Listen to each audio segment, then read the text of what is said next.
Boulevard des opinions.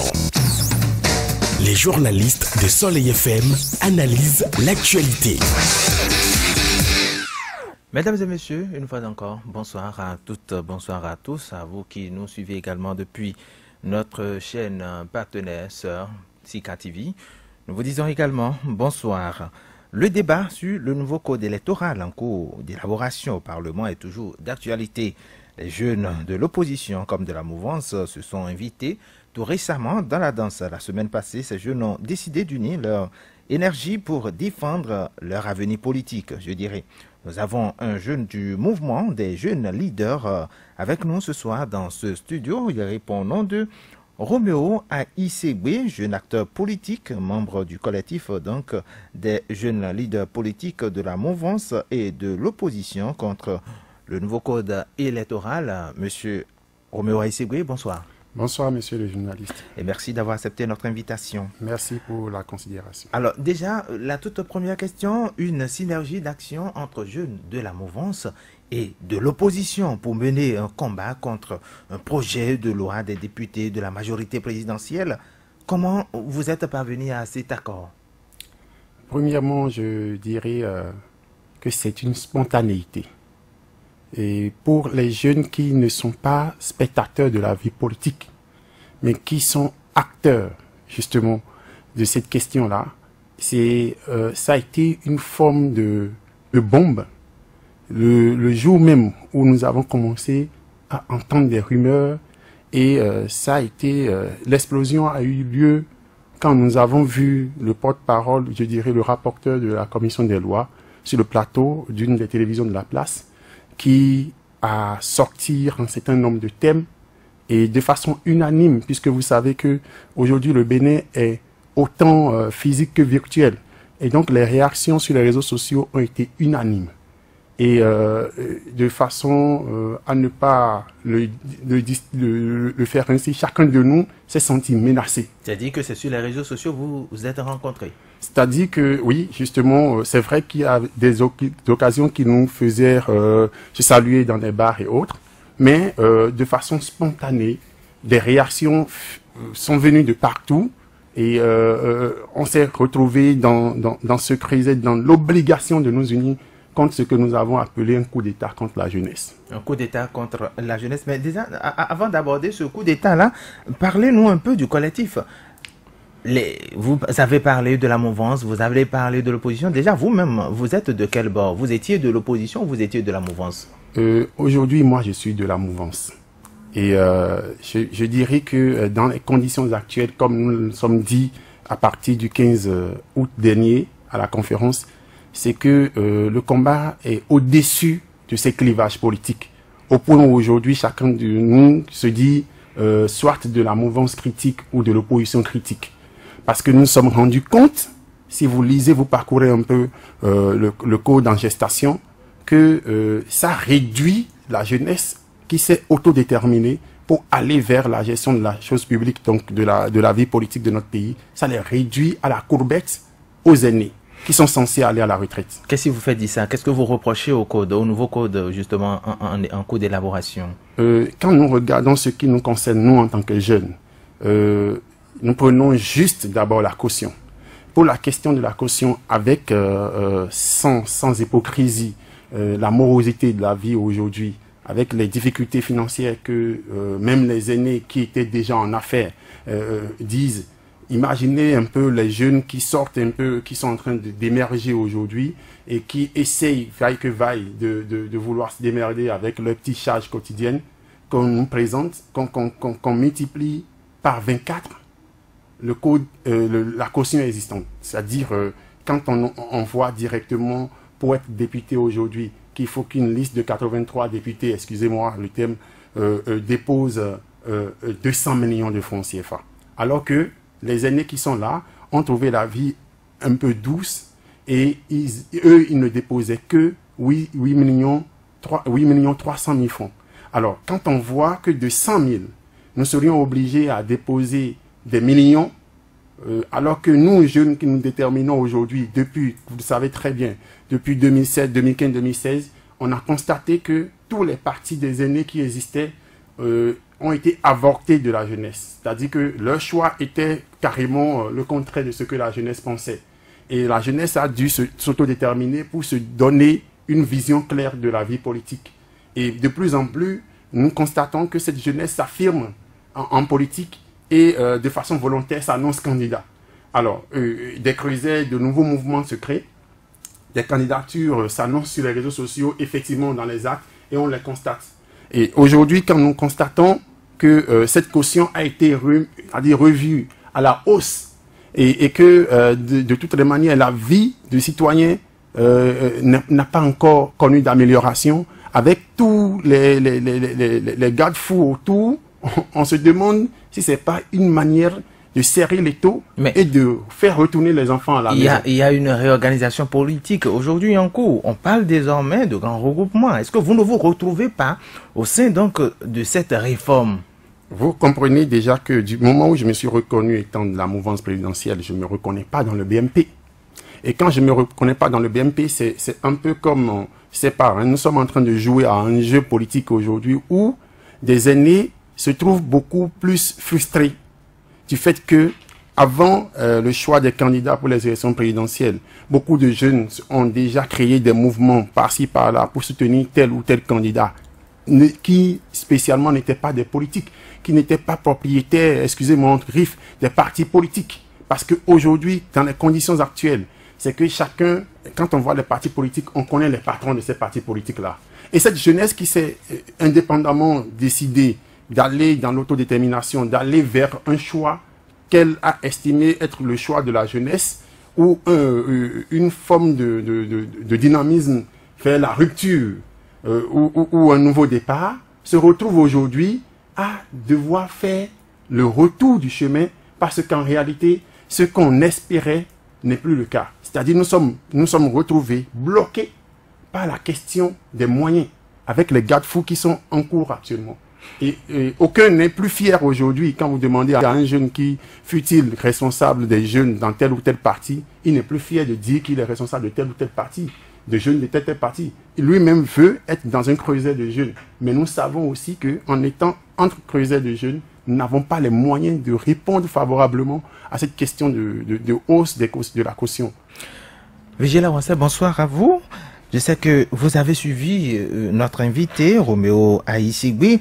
Alors, une fusion des jeunes de la mouvance et de l'opposition autour d'un code électoral, d'un projet de loi et non autour d'une idéologie, est-ce que ça ne fait pas un peu bizarre? Ça ne fait pas bizarre de mon point de vue. Il faut plutôt saluer cet éveil-là de cette jeunesse, quand je dis jeunesse, grand G du Bénin. Parce que quand vous regardez, vous comparez les choses aux anciens jeunes, je veux parler des gens de la génération d'un certain Alphonse Soudé, par exemple, il a 15 ans, il a 20 ans. Mais pourquoi cette comparaison? Non, c'est pour le titi, j'aime bien ça. Eh bien, c'est la jeunesse qui suit, comme l'a dit notre invité, les aînés seulement. On attend seulement la saison de la campagne électorale pour aller aussi chanter, pour aller aussi distribuer les affiches, pour aller aussi, animer les meetings. Et on croit que ça, c'est le rôle de la jeunesse. Non, la jeunesse aujourd'hui, je n'avais pas dit qu'elle est éveillée seulement. Je n'avais pas dit non plus qu'elle est cultivée, mais elle suit tout au moins les choses. Elle sait qu'elle est concernée, elle sait que il n'a de meilleur pour prendre son destin à main qu'elle-même. Et ça, c'est à saluer. De mon point de vue, c'est parce que ces jeunes ont, comme dans une forêt, constaté que le feu est désormais donc dans la forêt, qu'il faille se rassembler, oublier les petites choses qui les divisent pour se mettre ensemble. Est-ce qu'ils n'auront pas raison d'avoir tort? Enfin, ils n'auront pas tort d'avoir raison trop tôt, j'allais dire. Ah ben, c'est vous qui peut-être, mais je sais que vous faites semblant de le croire, qui avez tort. Voyez, ce qui se passe à l'Assemblée nationale à travers cette proposition-là, attendez-vous-y un peu. Est-ce que les Béninois ont désigné leurs députés? C'est vrai, les députés, c'est ceux qu'on a envoyés à l'Assemblée pour agir en notre nom. Mais est-ce que les Béninois ont retrouvé les députés quelque part, leur ont dit, désormais nous voulons être dirigés par des riches? Est-ce que les Béninois leur ont dit, changer, nous, les choses de manière à ce que ce soit seulement ceux qui ont au moins 250 millions qui puissent aller aux élections. Car c'est 250 millions pour toute la liste des 83. Non, 250 millions pour la présidentielle et pour 200 millions. Je veux parler de. Bon, toutes mes excuses. Non, 200 millions pour la liste, 250 millions pour le parti qui présente le candidat également. Non, 250 millions pour le candidat à la présidentielle. À la présidentielle, c'est dit que c'est le parti qui présente, c'est plus. Non, ils n'ont pas osé dire ça. Ils n'ont pas osé dire ça. Ils n'ont pas osé dire ça parce qu'ils savent que, à vouloir, on a reçu des invités de ce genre ici où ils disent que si chaque membre du parti donnait au moins 1000 francs avec un petit calcul, on peut trouver rapidement les 250 millions en 5 ans. D'abord, ceux qui viennent dire ça ici, là, c'est eux qui ont appris aux militants, n'est-ce pas, à recevoir de l'argent pour exprimer leur suffrage. Donc, c'est eux qui ont appris à donner de l'argent aux citoyens. On n'a jamais appris aux Béninois qu'il faut cotiser et pour financer son parti politique. Et pourquoi du jour au lendemain, on dit désormais ça va aller dans l'autre sens? Mais pourquoi vous ne voulez pas que les choses changent? Et pourquoi tout doit être argent? Pourquoi ça doit être l'argent? Ailleurs, on réclame plutôt des signatures des élus. C'est-à-dire que vous épousez la vision de ces jeunes leaders. Mais, écoutez, c'est comme si j'avais inspiré les choses. Vous voyez, d'accord, les députés qui proposent ces choses-là, c'est même des députés en fin de mandat. Donc, ils ne savent même pas s'ils ont la légitimité d'il y a 4 ans, d'il y a 3 ans et demi. Je ne suis pas sûr. Mais eux aussi, ils vont compétitionner. Mais, il faut dire que les premiers à être frappés, c'est déjà eux-mêmes. Voilà. Parce que tout le monde n'est pas riche. Et on n'est pas obligé. Bon, est-ce que vous vous êtes posé la question de savoir qu'est-ce que le chef de l'État lui-même en pense, par exemple? Parce que lui, au moins, c'est lui qui nous a clairement dit que il va œuvrer à ce que l'argent joue moins de rôle dans les élections, dans la politique au Bénin. Ça, c'est en contradiction flagrante avec cette idée. Non, moi, je pense que cette coalition des jeunes et de la mouvance et de l'opposition est à saluer, mais puisque nous avons la chance d'avoir un mouvancier, comme il se définit lui-même sur le plateau, c'est eux qui ont encore plus de responsabilités. Vous avez fait votre sortie, mais est-ce que vous avez déjà interpellé les députés BNP? Que vous le voyez ou non, ce sont vos représentants, c'est vos interlocuteurs directs qui disent BNP, dit mouvance. Vous avez déjà interpellé le chef de l'État? Et il me semble que ce n'est pas pour rien que ça traîne la convocation donc de la session extraordinaire pour se pencher sur la question. Ça traîne sans doute parce que tout le monde n'est pas d'accord avec la proposition à l'Assemblée nationale. Il faut laisser le temps, n'est-ce pas, que toutes les obédiences et toutes ces obédiences qui se prononcent toujours contre, pour que ceux-là qui ont eu l'audace, le culot de faire la proposition, qui sachent déjà la réponse qui leur est réservée et que les choses se décident autrement en plénière. Mais il faut déjà dire, parce que là, vous allez voir, ils vont sortir un truc de 50 millions. Même 50 millions, c'est trop.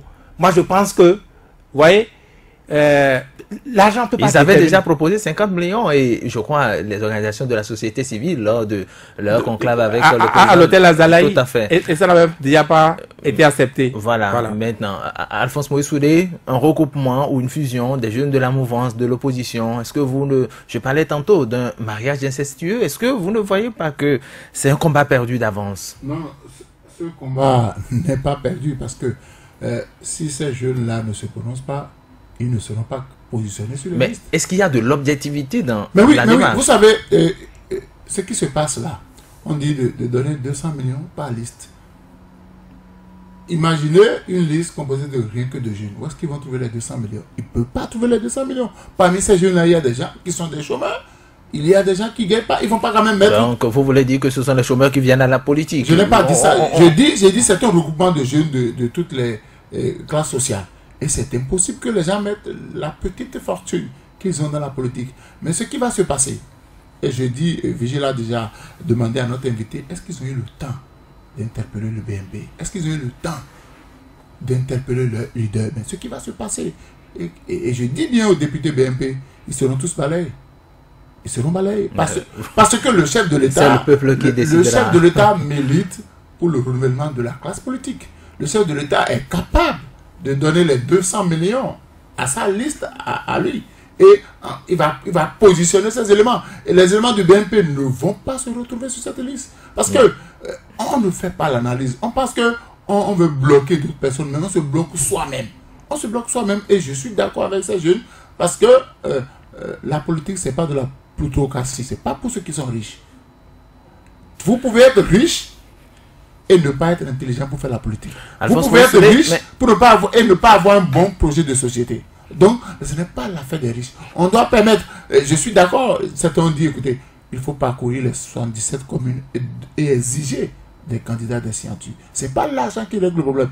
Parce que ceux qui vont mettre 200 millions sur la liste, ne leur demandez pas de ne pas puiser dans la caisse de l'État une fois qu'ils ont l'opportunité de voler. Parce d'autres vont s'endetter auprès des banques pour trouver l'argent. Et il faut rembourser. Donc, ils seront prêts à partiser après avec le diable pour trouver l'argent. Les candidats, on dit la liste, depuis qu'on a appris aux gens à cotiser dans les partis. Au contraire, on leur en donne pour aller placarder les affiches. On leur en donne pour distribuer les t-shirts. On leur en donne pour acheter les foulards paraboles. On leur en donne pour s'habiller, pour les meetings. On n'a pas appris aux militants, même aux intellectuels qui sont dans les partis, à cotiser. Donc aujourd'hui, dire que si une liste présente un candidat à l'élection présidentielle, cette liste-là doit accompagner son candidat avec 250 millions, on veut encourager le vol, on veut encourager la corruption. Parce que celui qui n'a pas les moyens, mais qui a les ambitions, vous voulez qu'il fasse quoi? Alphonse Moïsoudé, je vous amène à faire cette réflexion avec moi. Vous parlez de 200 millions. Je suppose que c'est une manière, effectivement, pour éliminer certaines candidatures. Et si effectivement, vous savez que la campagne aujourd'hui au Bénin, c'est une affaire de gros sous. Les gens dépensent plus de 200 millions lors des campagnes. Vous trouvez 200 millions, vous déposez comme caution, et ça c'est pour le développement du pays. Vous pouvez ne pas avoir d'argent pour confectionner des t-shirts ou des casquettes, mais vous allez faire votre campagne. Si vous êtes 5 à pouvoir déposer les 200 millions, c'est dire que déjà l'effectif ou la marge est réduite. Les sous que les gens dépassent pour la campagne, ce n'est pas pour les meetings. C'est les sous qu'on distribue nuitamment. C'est les sous qu'on distribue de porte à porte. Et désormais, on ne veut plus distribuer de l'argent pour les élections. Vous ne voulez plus distribuer de l'argent, alors ne mettez pas la caution à 200 millions. Ne mettez pas la caution à 200 millions. Ne mettez pas la caution à 250 millions. Mais déjà, individuellement, les gens ont l'habitude de dépasser ce quota-là. Vous oubliez ce point de 15% qu'on a exigé, on va exiger dans le code. Pour être remboursé, il faut obtenir 15%. Combien de partis aujourd'hui? Soyons sérieux. Si on prend les partis qui sont là, combien de partis pour les élections? Quel parti peut aller seul s'il n'est pas en alliance et va mobiliser 15%? Je ne vois pas, ce n'est pas la RB, ce n'est pas le PRD. Il faut que les gens aillent forcément en alliance. Ils n'étaient pas habitués à travers ça. Maintenant, vous leur demandez si la caution de 200 millions passait, les gens sont obligés d'aller, on a dit, grand regroupement. Et c'est là, ils vont se regrouper. D'abord, c'est celui qui a les moyens. C'est désormais, on va vendre les places sur les listes. Si tu n'as pas l'argent, tu ne seras pas positionné. Tu as beau avoir le projet le plus intéressant, le plus attirant, le projet qui accroche les bailleurs. Si tu n'as pas l'argent pour acheter ta place sur la liste, tu ne seras pas candidat. Donc il faudrait qu'on ramène. Parce qu'en augmentant la caution, on veut montrer aux gens que la politique, c'est l'affaire des riches. On veut montrer aux gens que on peut être taré. Il y a de l'argent là-bas. Il y a de l'argent là-bas. On peut aller se faire de l'argent. On peut construire des gratte-ciel. On peut acheter des véhicules de luxe et affamer davantage le peuple. Mais il faut démontrer au peuple que celui qui n'a pas les moyens, qui a les idées, peut participer au développement de son pays. C'est ça. Alors, Monsieur Roméo Aïssegui, vous avez entendu tout à l'heure les confrères sur le plateau, ils ont demandé, mais est-ce que vous êtes reconnu de cette majorité présidentielle? Est-ce que vous avez interpellé le chef de l'État? Est-ce que vous avez interpellé les députés du BNP pour dire, mais qu'est-ce qui se passe? Pourquoi vous avez pris cette décision? Ou pourquoi vous êtes en train d'aller dans ce sens? Je vous remercie. C'est vrai, il faudra se situer aussi dans la majorité présidentielle. Il y a un certain nombre de jeunes qui ne trouvent pas que le combat là soit légitime. Du moment où eux autres, aller à la mouvance, c'est espérer justement avoir des faveurs des aînés. Ça, c'est une question sur laquelle il nous faut être vraiment c'est-à-dire que ces jeunes n'ont pas adhéré. N'ont pas adhéré. Donc, il y a certains jeunes de la mouvance présidentielle qui n'ont pas adhéré à cette question d'aller contre la nouvelle loi en gestation. Et donc, je voudrais préciser sur le fait que ceux qui se sont insurgés ont pris des responsabilités d'adresser des courriers comportant la déclaration que nous avons et nos points de vue et au président de la République, et au président de la Cour constitutionnelle, et au président de l'Assemblée nationale, et au médiateur de la République. Nous sommes en train de déposer ces courriers-là. Et nous avons aussi... Et pourquoi vous avez oublié les députés du BMP? Alors, nous avons, vous m'excusez un peu, mais du moment où la loi là s'est montrée comme étant, du moment où le BMP... L'émanation du... vient du BMP, et un peu comme des ripostes, parce que dans des couloirs, il est arrivé que nous, jeunes qui nous entêtions de ne pas nous rapprocher de ces grands regroupements qui se faisaient. On nous disait indirectement, et je peux oser le dire aussi, vous serez court-circuités. Et donc, si de ces genres de langage viennent des membres... C'était menaçant. Donc, c'est-à-dire, il arrivera le moment où vous n'aurez pas le choix et vous allez venir. Et effectivement, ne pas avoir le choix, effectivement, c'est de savoir que son concrétisation de voilà. Menace. Et quand on va vers cette proposition, comme l'a dit l'un des intervenants, notre frère, c'est que on est en train de créer une sorte de petite classe de bourgeoisie à la tête de notre pays. Et dans les jeunes qui s'insurgent aujourd'hui, dans les jeunes qui font des propositions pertinentes aujourd'hui pour la vie, pour la paix dans le Bénin, parmi eux, moi je les connais, je les fréquente, que ce soit dans la mouvance ou dans l'opposition. Il y en a qui difficilement arrivent à faire un repas par jour. S'il vous plaît, moi je voudrais savoir, est-ce que la coalition a demandé à rencontrer le BMP, les députés BMP? Du BMP, oui. Oui, et parmi les propositions que nous avons faites, sur lesquelles nous allons nous lever dans les prochaines actions à venir, parce que nous avons planifié des actions, malgré la spontanéité, nous avons eu le temps de nous revoir et de planifier des actions. Parmi les propositions que nous avons faites, c'est que nous avons demandé qu'il soit purement et simplement supprimé tout ce qu'on appelle caution. On peut demander qu'il y ait des frais de dossier, mais tout ce qu'on appelle caution pour être candidat en République du Bénin, là, qu'on le supprime. Nous avons vécu l'expérience du Mali. Moi, je viens du Mali. Je suis venu du Mali il y a quelques semaines seulement. Et j'ai vécu l'expérience du Mali. Et vous savez très bien que les élections présidentielles au Mali ont été organisées sous fonds propres du Mali.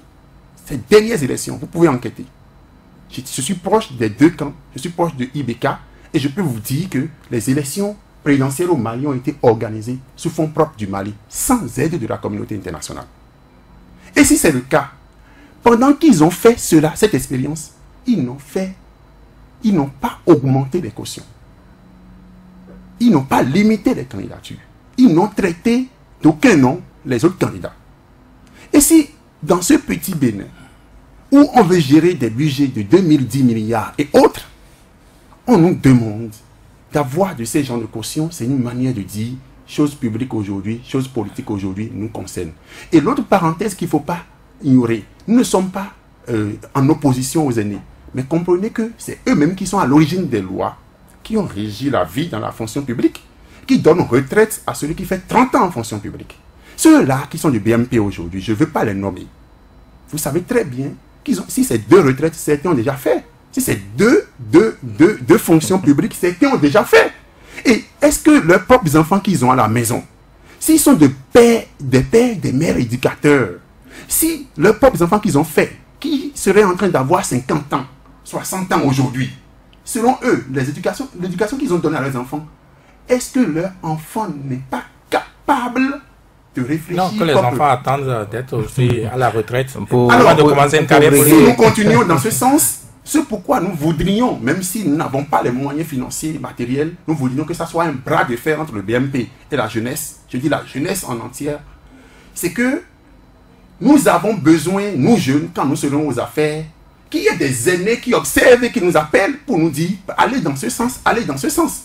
Nous n'allons pas attendre que la mort érradie d'abord ceux-là et les avoir en adversité ou bien les combattre avant de pouvoir gérer ce pays, aller parce chercher que l'argent. Parce qu'aujourd'hui, le problème qui se pose au niveau des jeunes, au moment où vous êtes en train de vous battre pour lutter contre ce code, il y en a, peut-être à l'heure où nous parlons, qui continuent de faire la courbette juste pour avoir l'argent et le reste ne les intéresse pas.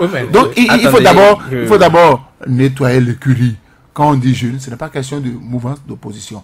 Le jeune ne doit pas tout le temps rester derrière la personne âgée, lui garder les mallettes parce qu'il vous jette quelques billets. C'est-à-dire que les jeunes également doivent s'inviter à la table ou doivent venir prendre leur part du gâteau. Non, mais ce que vous dites est assez grave. Roméo, il revient du Mali. J'espère qu'il allait voir Beka. Mais sinon, vous voulez envoyer les jeunes aller sympathiser avec les djihadistes qui cherchaient déjà comment infiltrer par exemple le Bénin. Je ne m'amuse pas, hein, je suis loin de blaguer en le disant. Vous voulez demander que les jeunes aillent donc se lier amitié avec Boko Haram tout à côté pour pouvoir financer leurs élections et qu'ils signent donc des pactes de quand nous allons venir, quand je suis élu, nous allons faciliter ceci, nous allons pouvoir tisser donc des liens, des relations politiques pour que vous puissiez infiltrer. C'est ça ce que le BMP est en train de demander aujourd'hui. Et je dis aujourd'hui, c'est une question d'organisation. Vous vous organisez, qu'est-ce que vous allez mobiliser. Je suis d'accord que toute élection a toujours été, malheureusement c'est ça qui continue, un arrangement donc des lois électorales en faveur du regroupement politique ayant la force du moment, n'est-ce pas? Mais c'est au-delà même de ce qui est observé habituellement. Ce qui se fait actuellement.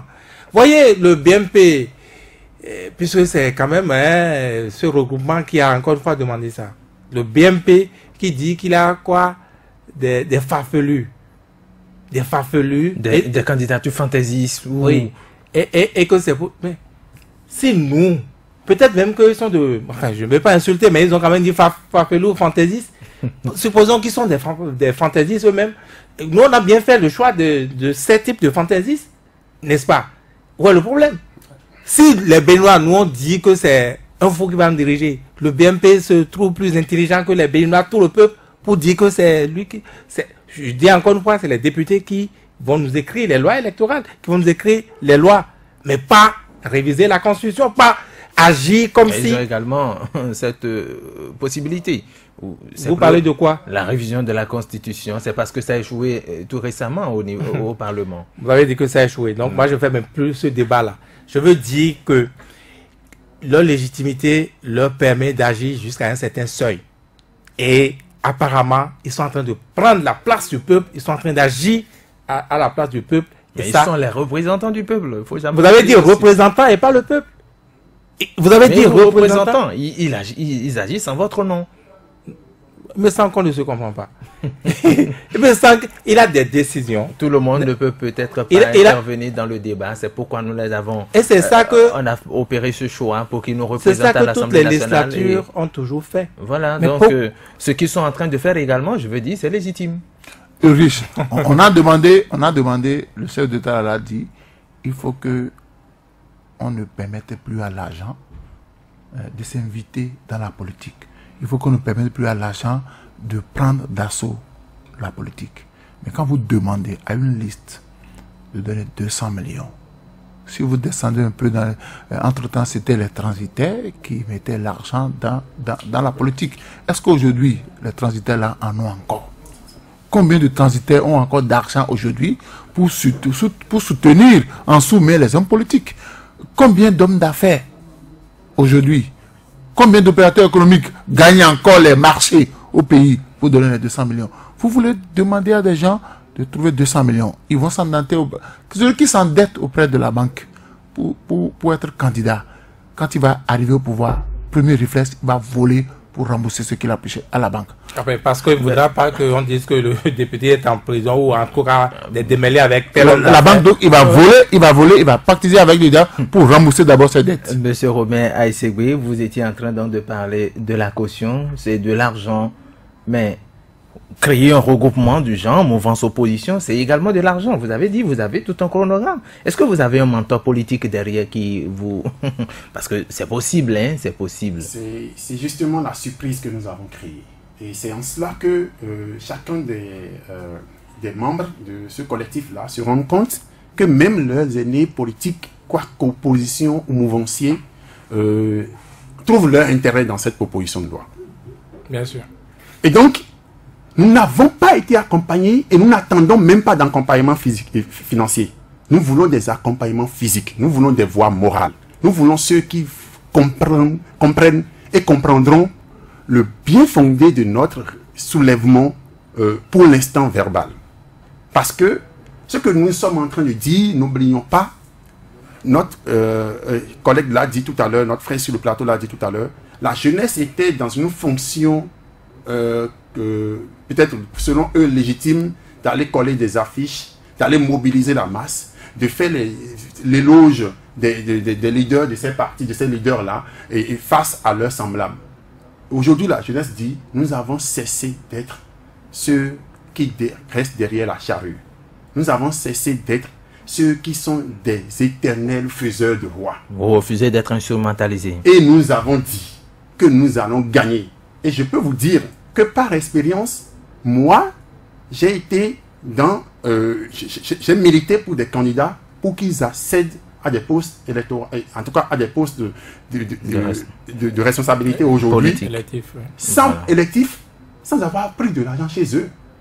Et jusqu'à aujourd'hui, ceux vers qui on est allé pour dire voter pour telle personne ont dans leur tête que c'est parce qu'on avait pris de l'argent.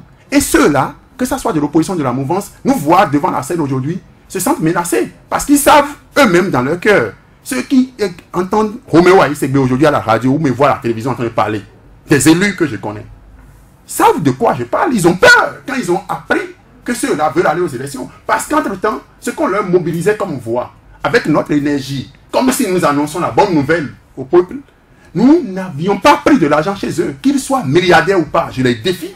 Vous êtes en train de dire que vous êtes candidat, mais c'est pas là, moi, ma question. Oui. Mais et si le BMP fonçait tout droit et votait cette proposition de loi? À la fin de notre déclaration, nous avons dit, si par hasard, le BMP, donc les députés, en tout cas, nous on ne nomme pas BMP forcément parce que oui, bon, l'Assemblée nationale, oui, arrive à voter cette loi et que par surnaturel, la Cour constitutionnelle venait à homologuer cela, donc, et que ça devenait réalité, nous allons prendre nos responsabilités en tant que jeunes. Et ça, je ne vais pas dévoiler notre stratégie sur le plateau ici, mais je pense que cette jeunesse doit pouvoir comprendre que à un moment donné, la population, nous la prenons à témoin aujourd'hui, que les jeunes qui n'ont pas les moyens, mais qui ont toujours aidé la population, nos mamans et nos papas, nos frères, à opérer des choix politiques, cette jeunesse s'est levée aujourd'hui pour dire ce qui se passe là-bas n'est pas bon. Et si ça va dans le sens où nous avons dit c'est pas bon, chaque jeunesse doit, dans cette relative, passer. Moi j'ai une inquiétude, vous n'avez pas répondu à ma question. Oui. Pourquoi vous n'allez pas rencontrer les députés du BMP? Vous leur dites vos vérités. Oui, nous n'avons pas en République du Bénin des dispositions qui permettent à la population, donc citoyens, d'aller rencontrer un groupe qui propose une loi et de faire un débat formel avec lui. Non mais, vous pouvez faire le lobby. Moïse, le BMP, c'est une structure informelle. Vous n'irez pas à Kadia, vous n'irez pas à Bégamé pour voir le siège du BMP aujourd'hui. Mais ils sont à l'Assemblée. Ils ont rencontré le BMP. Vous allez les rencontrer à l'Assemblée. Nous avons prévu dans nos démarches à faire prochainement solliciter des audiences, surtout au niveau de l'Assemblée nationale et au niveau de ces institutions qui doivent pouvoir parler. Et après, nous allons faire aussi des meetings dans ce sens-là. Et nous ne voulons vraiment pas, nous le disons ici, nous ne voulons vraiment pas qu'il y ait des mécènes. La preuve, les journalistes qui étaient venus à notre point de presse étaient surpris de voir que chacun de nous avait cotisé et que nous avons dit à certains qu'on va améliorer. Ce que je dis, c'est pas caché. Nous avons opéré sur notre propre poche et nous n'avons pas attendu, parce que la preuve, c'est que il y a eu des pressions. Et c'était, même dans les groupes des frères de l'opposition, certains ont été menacés presque de ne pas y aller.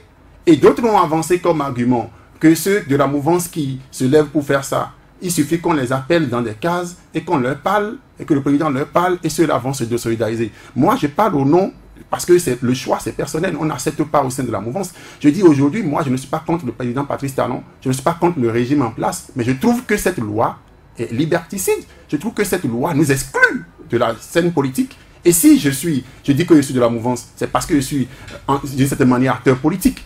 Et moi, avec beaucoup d'autres jeunes de la mouvance, surtout que l'initiative est venue de certains jeunes de la mouvance, avant qu'on aille vers les jeunes de l'opposition. Donc, ce que je vous dis là, on n'a pas envie de crier. Peut-être que ce creuset naîtra une nouvelle voie. Voilà. Non, je constate effectivement comme, disons, l'expression divine dans ce qui se passe. Vous me demanderez pourquoi. D'abord, les débats en commission sont secrets, donc devaient rester à l'intérieur de la commission. Je ne sais pas ce qui a amené le porte-parole, le rapporteur du BMP a fait cette erreur monumentale d'aller à la télévision discuter de ça.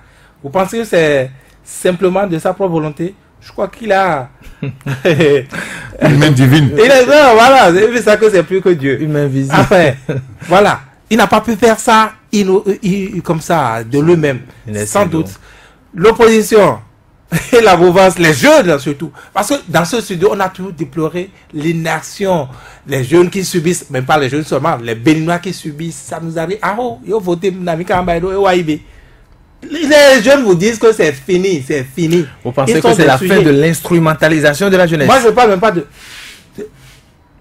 Est-ce que c'est moi qui pense? Ils m'ont consulté avant de former les jeunes.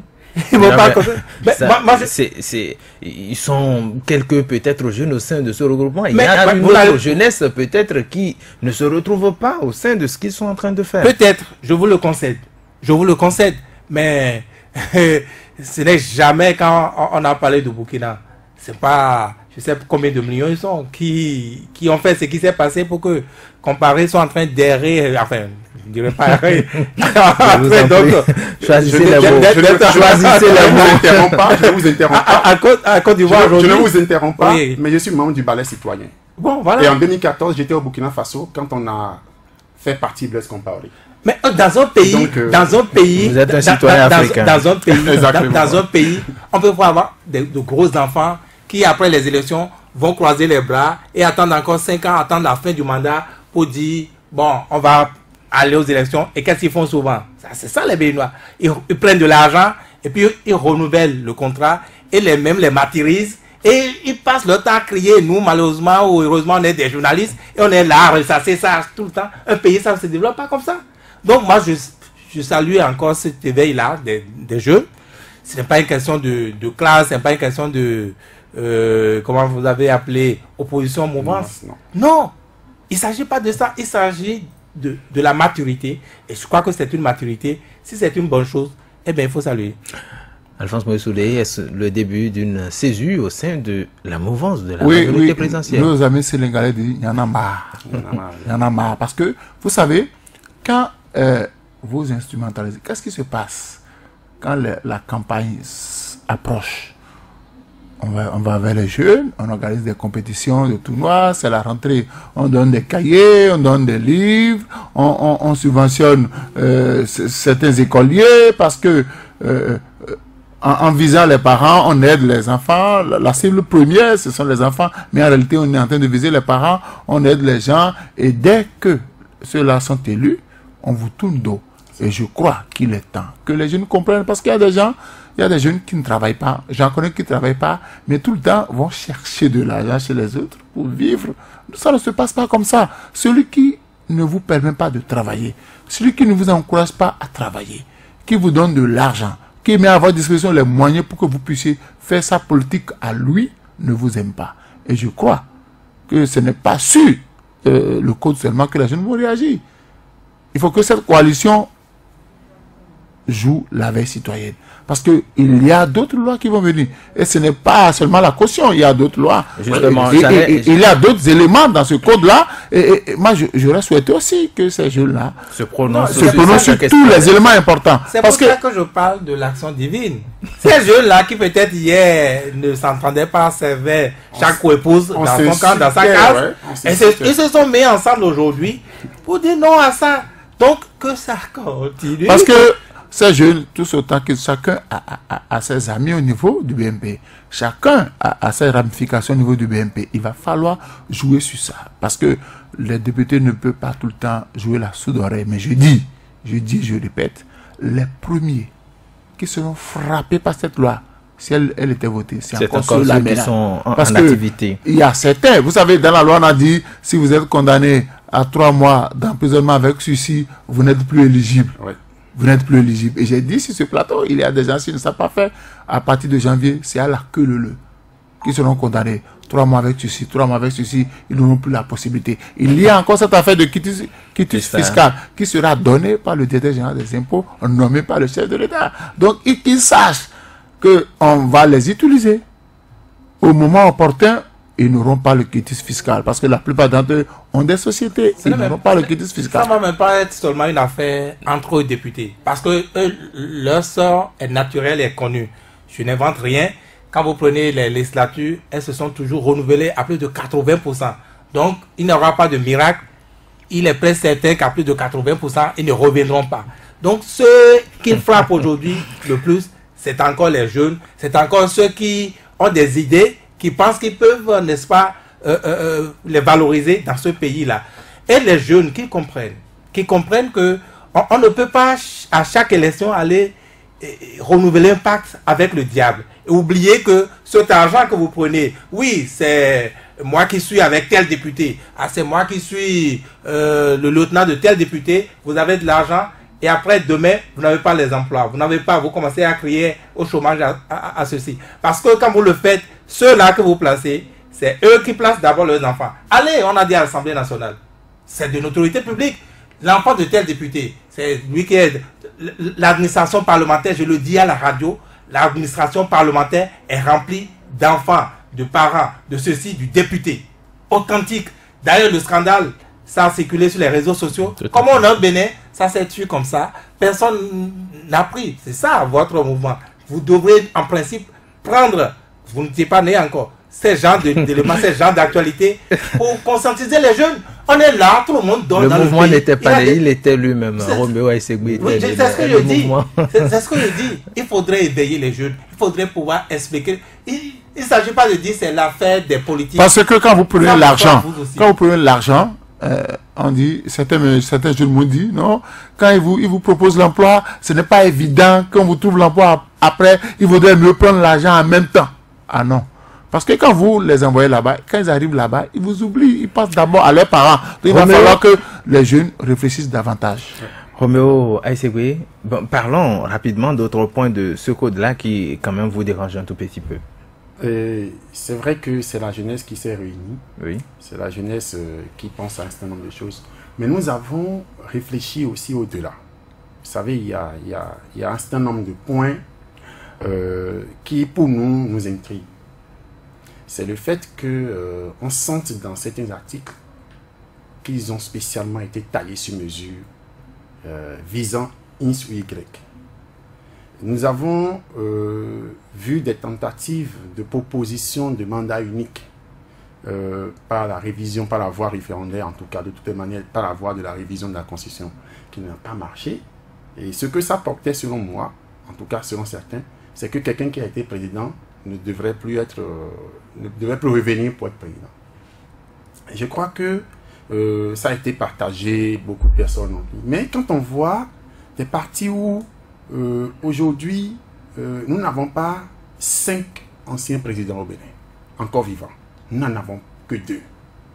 Et quand on voit dedans des lois tout de suite dans cette atmosphère-là, politique que nous vivons aujourd'hui, des lois qui demandent qu'il y aura perte de statut d'anciens présidents, de privilèges, si on se présentait. Vous pensez également que c'est ciblé? Nous pensons que ça pourrait éventuellement soulever une forme de division au sein du peuple.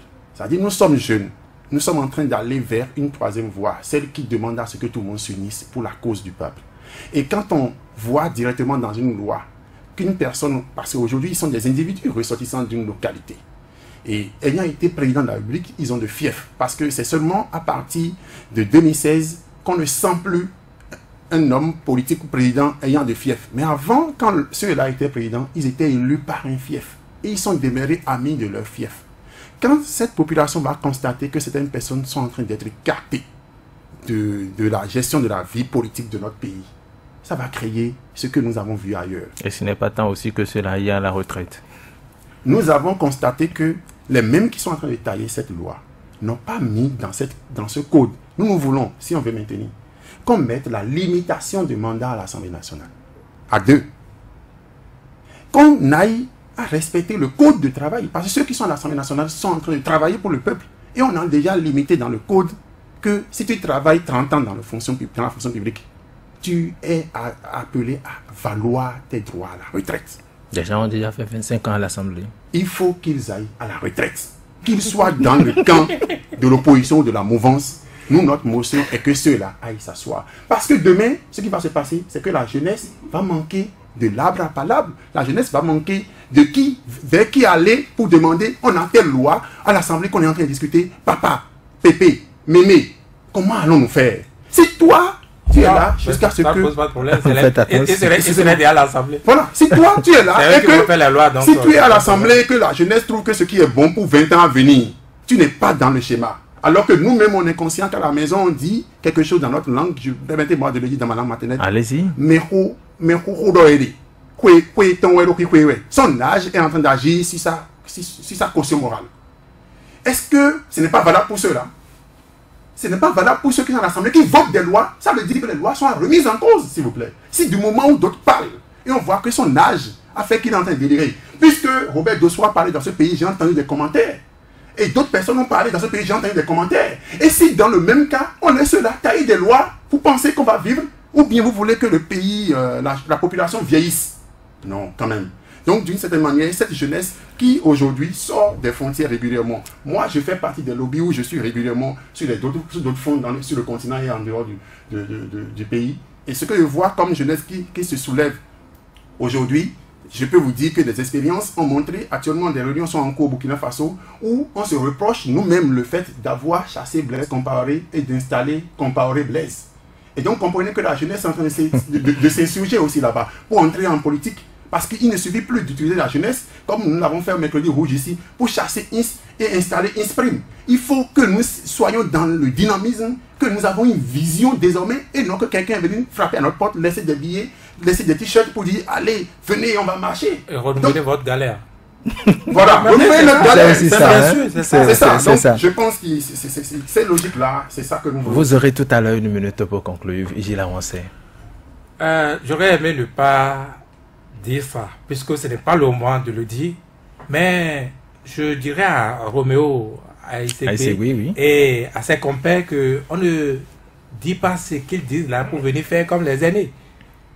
Vous voyez? Mais on n'en est pas encore là, donc c'est pourquoi je dis, je regrette de le dire tout de suite. Puisque on a vu des gens qui ont parlé de nouvelle conscience dans ce pays. Moi, la peur que j'ai même le plus, c'est que ces gens d'actes perdus, parce que la jeunesse n'a que ça que pour modèle.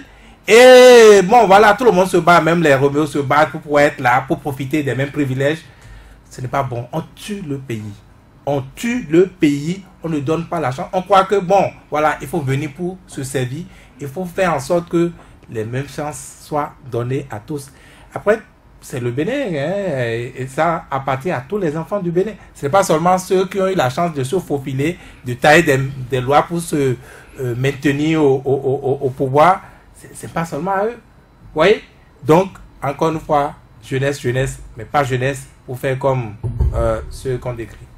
Alphonse Moïsoudé. Moi, je voudrais qu'on ne continue pas d'installer le peuple dans une certaine indépendance, une certaine dépendance financière. Parce que quand vous fixez la caution à 200 millions, vous allez sur le terrain, vous allez dépenser plus parce que vous voulez être député. Et je voudrais qu'on sache que la politique, ce n'est pas l'affaire des bourgeois, ce n'est pas l'affaire des capitalistes. Ce n'est pas non plus l'affaire des pauvres. Écoutez, qui est pauvre? Qui a rendu les autres pauvres? Il y a des gens qui ont donné mandat pour faire notre bonheur. Il y a des gens qui ont donné mandat pour élaborer des lois afin de permettre au peuple de mieux vivre. Il y a des gens qui ont donné mandat d'élaborer des lois pour que le pays soit davantage en paix. Non, on ne peut pas tailler des lois sur mesure. Moi, je voudrais que la coalition mobilise le maximum de jeunes sur toute l'étendue du territoire national. Il ne faudrait pas que ce mouvement soit circonscrit seulement à Cotonou, mais il faut sensibiliser les jeunes. Il faut leur montrer le danger. On ne fait pas de la politique. Mais s'il y a des gens qui sont appelés à entrer dans la politique et qu'on accepte désormais que chaque liste doit donner 200 millions, ça sera tant pis pour ceux qui vont en politique. Il y a des gens qui savent très bien que ce qui se fait, ce n'est pas bon, mais ils adoptent la politique de l'autruche. Quand vous voulez faire de la politique, vous devez avoir le courage. Quand il y a de ces lois-là qui s'annoncent, l'homme politique, qu'il soit de l'opposition, qu'il soit de la mouvance, doit pouvoir taper sur la table pour dire non, ce n'est pas bon. Mais il y a des gens qui sont là pour subir. C'est vrai que dans une société, il y a des gens qui sont désignés pour nous diriger. Il y a d'autres là qui sont là pour subir. Donc je voudrais que les jeunes accompagnent ce mouvement et qu'ils utilisent tous les moyens possibles, les moyens pacifiques possibles pour discuter. Et je voudrais demander, pour finir, à Roméo Aïsségué de faire tout possible pour rencontrer certainement de façon séparée les députés qui composent le bloc, parce que le bloc n'est pas une institution formelle, c'est une association de personnes défendant un objectif bien précis. Il faut les rencontrer individuellement, discuter avec eux et connaître les motivations pour lesquelles on veut. Donc si justifier bien la motivation, ça peut passer. Non. Ce qui est ils ne peuvent pas justifier, parce que même à leur niveau, ils ne peuvent pas. C'est de dire ce qu'ils pensent. Oui. Alors, monsieur Roméo Aïsségué, voilà, votre mot de la fin. Ce que je m'en vais dire, pour ne pas l'oublier, c'est merci à ce plateau. Merci parce que vous nous avez apporté, et aux jeunes, et à moi ici présent, beaucoup de conseils, beaucoup plus précieux. Mais ce que je voudrais faire pour rassurer les uns et les autres, c'est que le mythe selon lequel on a envie d'être auprès d'une autorité pour être dans ses grâces est tombé au sein de la jeunesse éveillée. C'est jamais, à jamais. En tout cas, les selfies avec des autorités qui faisaient buzz sur les réseaux sociaux. Au sein de cette jeunesse dont je vous parle, vous n'en trouverez pas. Alors, si nous continuons dans ce lobby, les députés de mouvance ou d'opposition qui cautionneraient une telle loi en gestation sont ceux qui savent que même avec leurs milliards sur le terrain, si la caution était 0 francs, qu'ils ne seront pas réélus en 2019. Je les mets au défi. Si le BMP nous écoute, je sais qu'ils écoutent, qu'ils enlèvent la caution. Ils ne seront pas élus dans leur circoncision. Il n'y a rien à faire. Ils peuvent dépenser milliards pour les campagnes. Vous avez les moyens de votre politique? Nous avons les moyens de notre politique, celles que nous avons toujours utilisées pour eux et que nous avons dosées ces derniers temps, ces 2 dernières années, par rapport à ce que la jeunesse a vécu. Et donc nous pensons que ce que nous demandons, c'est d'annuler la caution. S'ils sont prêts pour la compétition, avec le respect aux aînés, nous allons pouvoir faire cette transition et cette relève. Parce que le fer de lance de la jeunesse a toujours été, et reste dans la bouche de tout le monde, le poumon, le verbe et l'avenir. Non, aujourd'hui, c'est le présent du Bénin. La jeunesse est le présent de l'Afrique. Parce qu'aucun vieux ne meurt en Libye. Aucun vieux, je vous dis. Allez dans les feux. Aucun vieux ne quémande. Aucun aîné ne va chercher immigration clandestine. Les jeunes ont besoin d'être dans les tribunes où les décisions se prennent pour pouvoir décider en faveur de leurs aînés, de leurs compatriotes. Merci beaucoup Roméo Aïsségué. Je rappelle que vous êtes un jeune acteur politique, membre du collectif des jeunes leaders politiques de la mouvance et de l'opposition contre le nouveau code électoral. Alphonse Moïsoulé, merci à vous aussi. Merci également à Vigile à Ronsen. Merci à toutes et à tous, mesdames et messieurs. C'est déjà la fin de cette émission. Ghislain Abouangba était à la mise en onde. Merci de nous avoir suivis. On se donne rendez-vous demain pour un autre numéro de votre émission intégrale.